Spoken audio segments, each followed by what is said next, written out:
There's a moment that happens in most of these situations that nobody talks about directly. You've just realized you're doing it again, reaching out first, apologizing for nothing, explaining yourself to someone who's already made up their mind to be distant. And in that moment, something breaks inside you, not the relationship. You, a part of you that had already decided she wasn't allowed to just exist anymore without proving her existence to someone else. So you don't text him this time, not because you're playing a game, not because someone told you that silence is powerful, but because something in you says, I can't do this anymore. I won't do this anymore. And for maybe the first time in this entire thing, you choose yourself by doing absolutely nothing.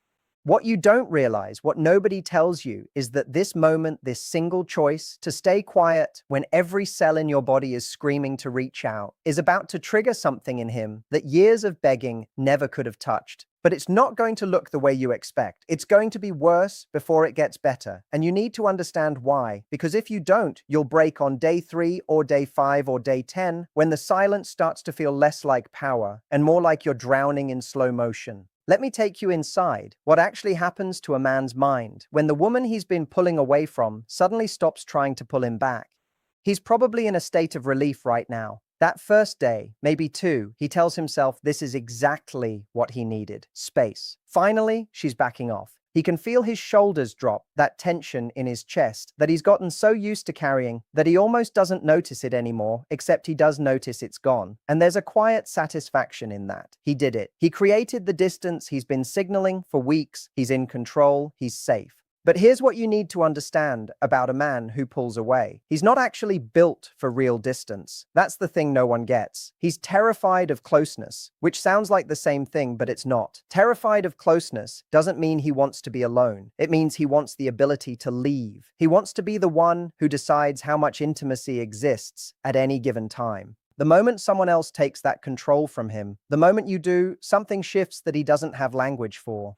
By day 4 or 5, if you've maintained the silence without wavering, without the accidental double text, without the just checking in message disguised as casual concern, something starts to happen that he won't admit to anyone. Not to his friends, not to himself. The relief begins to feel like absence. And absence, for a man like this, becomes a problem that needs solving. He'll rationalize it at first. He's not thinking about you. He's just bored. He just happens to notice that his phone feels heavier than usual. He just happened to check his messages twice when he got up to get coffee. 3 times. He's not counting. But he is. There's a story forming in his mind now, and it's the first crack in the narrative he's been telling himself. If she really needed me the way I thought, wouldn't she have texted by now? Wasn't she the one who always initiated? Wasn't she supposed to be the one investing more?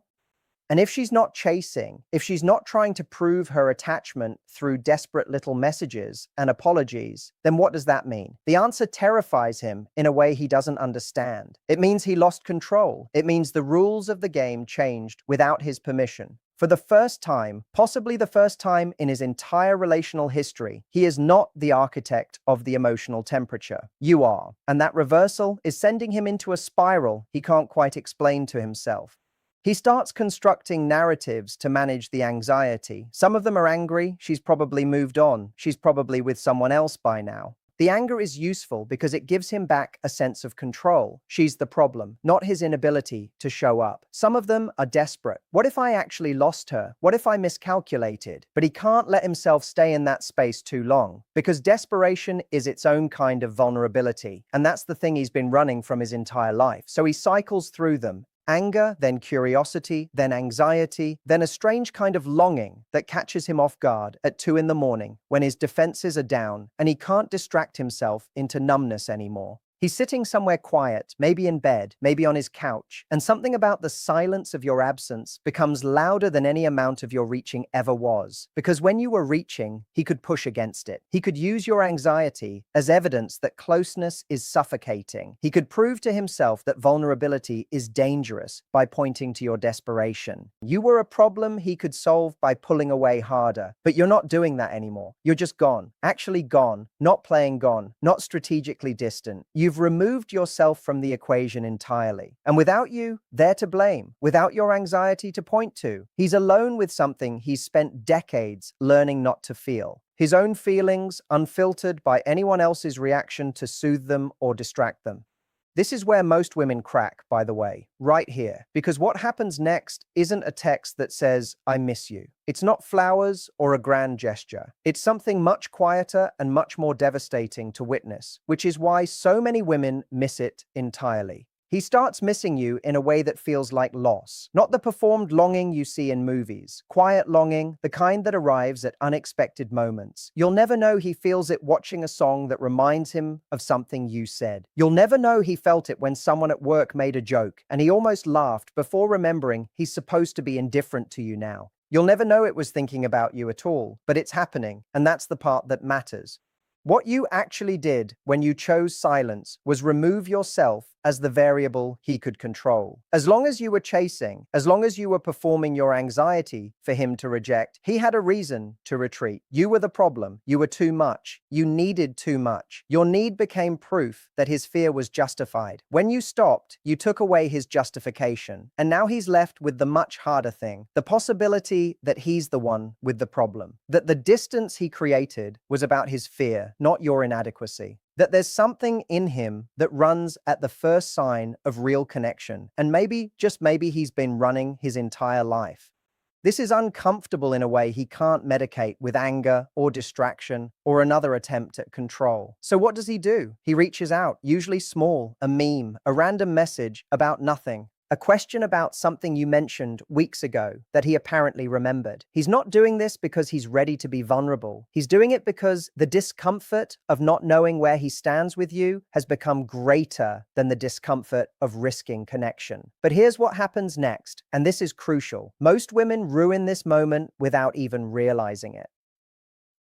The second he shows a flicker of interest, they panic. They've been holding everything in for days or weeks, and now they explode. They dump 3 weeks of unspoken feelings into a single message. They over-explain. They overperform. They collapse back into the exact pattern that made him retreat in the first place. And he feels it. He immediately feels the shift from you being someone who can exist without him back to being someone who needs him to exist. And he starts to retreat again because now the trap feels real. Real silence isn't about waiting for him to come back. It's about actually reclaiming your life while he figures out whether he's capable of showing up in it. Which means when he does reach out, you respond warmly, but without collapsing. You match his effort without drowning him in yours. You give him room to build momentum without giving him the impression that you've been sitting by your phone waiting for exactly this.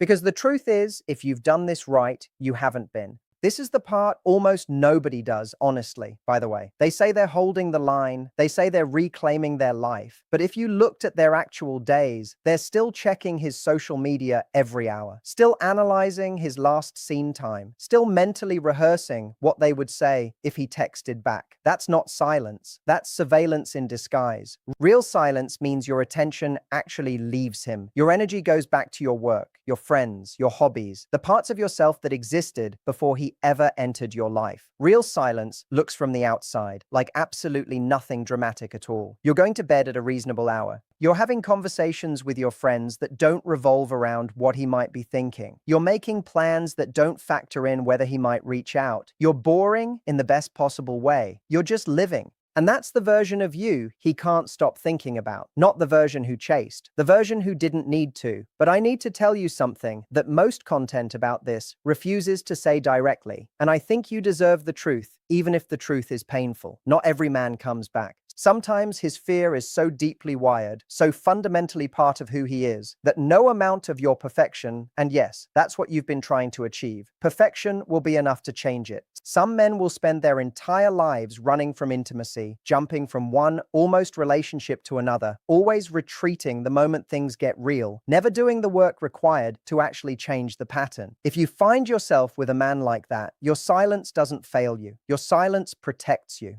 It protects your dignity. It protects your nervous system from months or years of anxious performance that would have left you smaller than when you started. It protects you from becoming someone who thinks her worth is measured in how much effort she can pour into a black hole. And it reveals clearly, without any ambiguity, whether this is a man capable of choosing you when you're not begging him to. Both outcomes give you your life back. The difference is whether you get it back at the end of days or at the end of years.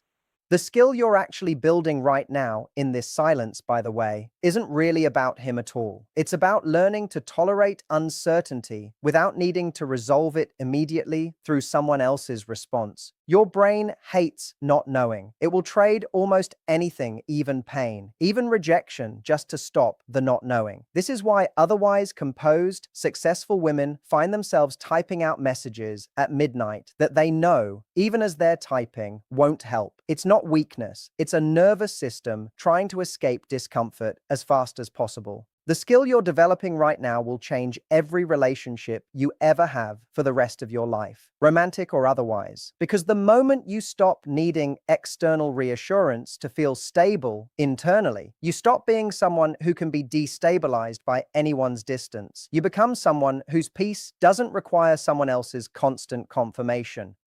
And that is what an avoidant man finds both terrifying and magnetic. But there's something deeper happening here that I want you to really sit with, because this isn't just about what he's feeling. This is about what you've been carrying for a very long time. This current silence, painful as it is not just testing your relationship with him. It's knocking on every door in you that's ever been left waiting before. Maybe a parent who seemed to need constant reassurance that you weren't going anywhere. Maybe an early relationship where you were left without explanation. Maybe you grew up in a home where love felt conditional, where staying quiet felt dangerous, because the people you needed seemed to need constant proof that you were devoted to them. So you learned the only lesson you thought would keep you safe. Fight for it, prove it, earn it. Never let anyone feel uncertain about how much you care.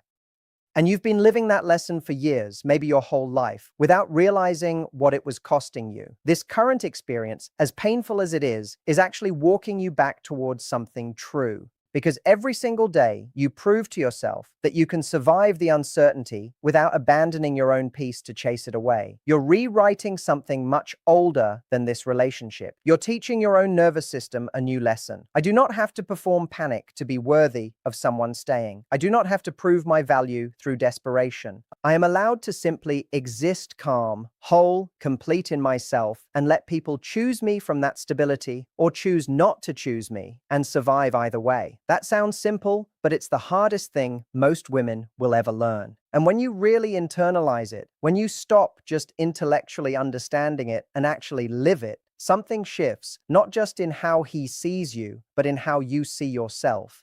The woman he's thinking about right now at 2 a.m. is not worried about what he thinks. She's not analyzing his every text. She's not constructing arguments about what she did wrong. She's just someone who decided her own peace was more important than his comfort with closeness. And she meant it. That woman is not performing. That woman is not managing his emotions. That woman is not trying to be small enough or easy enough or understanding enough that he'll feel safe coming back. That woman is just herself, consistently, unapologetically. And whether he comes back or not, she's the one who wins. Because here's the thing about self-respect that nobody really talks about, honestly. It doesn't require a happy ending. It doesn't require him to come back and finally choose you. It just requires you to choose yourself first. And you've already done that by staying silent when everything in you wanted to reach out.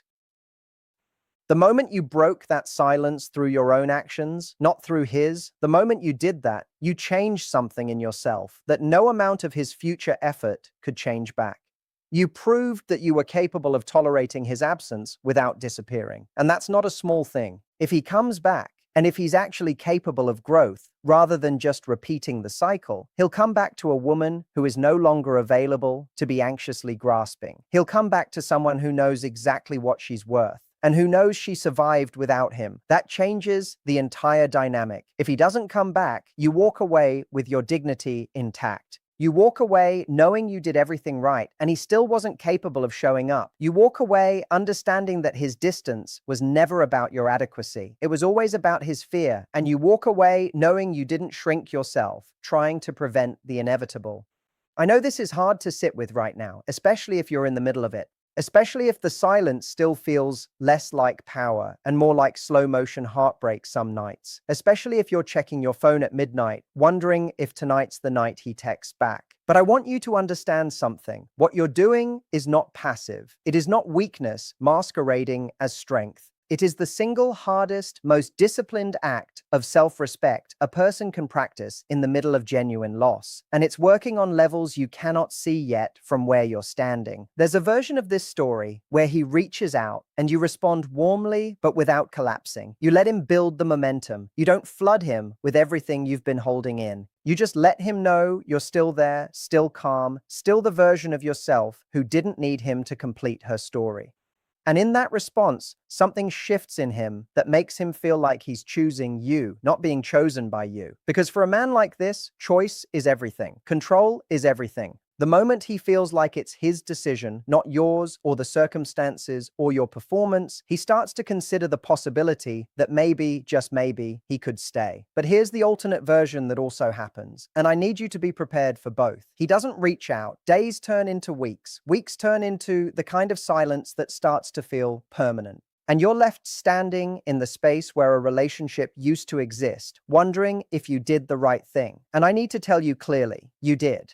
Because what silence protects is not him. It protects you. It protects the parts of you that you were erasing, trying to make space for his fear. It reveals, without any possibility of misinterpretation, whether this was ever going to be a partnership or whether it was always going to be you managing his emotions while he decided whether you were worth staying for. Some men are not capable of growth. Some men will repeat this same pattern for their entire lives, extracting emotional energy from women who are trying so hard to be enough, never doing an ounce of work on themselves. If you find yourself with a man like that, no amount of silence, no amount of patience, no amount of understanding, his psychology will build something real, because real intimacy requires two people willing to be present, not one person perfecting her nervous system while the other one keeps running. Watch what happens after the silence if he does come back. Does he simply slide back into old patterns, warm for a week, then distant the moment things deepen? Does he repeat the cycle, expecting you to absorb it every single time? Or does something actually shift in him? Growth doesn't look like perfection. Growth looks like awareness. A man who is capable of eventually meeting you will start to notice his own retreat in real time. He won't stop doing it immediately. That's not how change works. But he'll start to see it happening and name it, even imperfectly. A man who is not capable of it will simply repeat the cycle over and over. And you'll find yourself back in the same position, except this time you'll know better.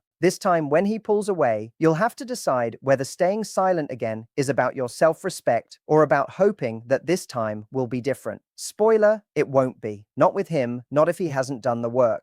So your silence is not a training program designed to fix him. It's a boundary that happens to also reveal information. And that information is the only thing you actually need to move forward with clarity. But before we end here, I want to bring this back to something that matters more than anything else. This was never really about him, not deep down. This was always about the version of you who has spent years, maybe your entire life, believing that love has to be earned through effort. That if you just try hard enough, explain yourself clearly enough, prove your loyalty through consistent performance, someone will finally choose to stay. That belief didn't come from nowhere. It came from somewhere in your story, maybe from a parent who was emotionally unavailable, and you learned that if you were good enough, quiet enough, helpful enough, they would finally show up for you. Maybe from an early relationship where you were left without explanation, and you decided that if you had just been more of something or less of something, they would have stayed. So you carried that lesson forward. In every relationship, you became the architect of closeness. You did the emotional labor, you checked in, you initiated. You made sure the connection never got too distant because distance meant abandonment, and abandonment meant proof that you weren't worth staying for. This experience, as painful as it has been, is actually walking you back from that, one quiet day at a time. Every time you've proven to yourself that you can survive uncertainty without abandoning your own composure to chase it away, you're teaching your nervous system something revolutionary. I can be alone and be okay. I can be uncertain and not fall apart. I can be without constant reassurance and still know my own worth. That is not a small shift. Think about the woman you were before this started, before the checking, the analyzing, the composing and deleting of messages you never sent. Somewhere in there is a woman with a full life that didn't orbit around one man's silence. She's still there. She never actually left. She just got smaller for a while because you thought smallness was the price of staying. But she's been walking back into view with every day you chose yourself.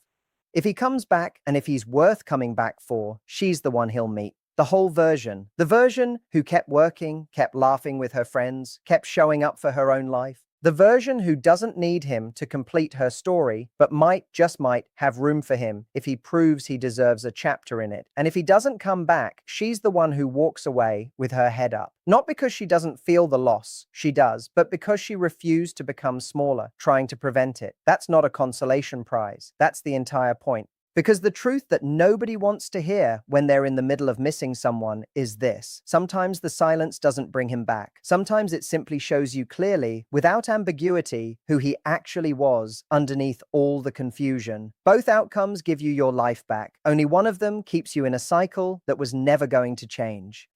And you're not going to be the woman who stays in the cycle. Not this time, not anymore. Hold on to that. Hold on to yourself. Because the silence you maintained, the peace you protected, the dignity you refused to compromise, that's not something he gave you. That's something you gave to yourself. And whatever happens next, that's the thing that actually matters.